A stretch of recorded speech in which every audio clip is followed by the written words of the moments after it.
được vui dừng dài kan umlalo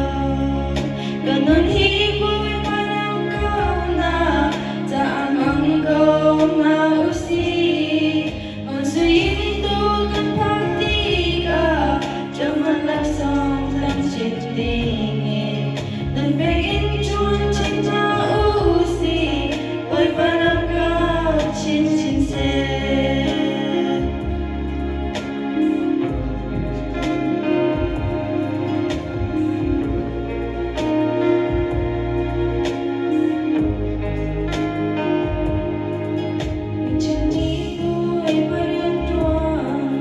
Dulawin uman hase Tanjakan ngimitin yate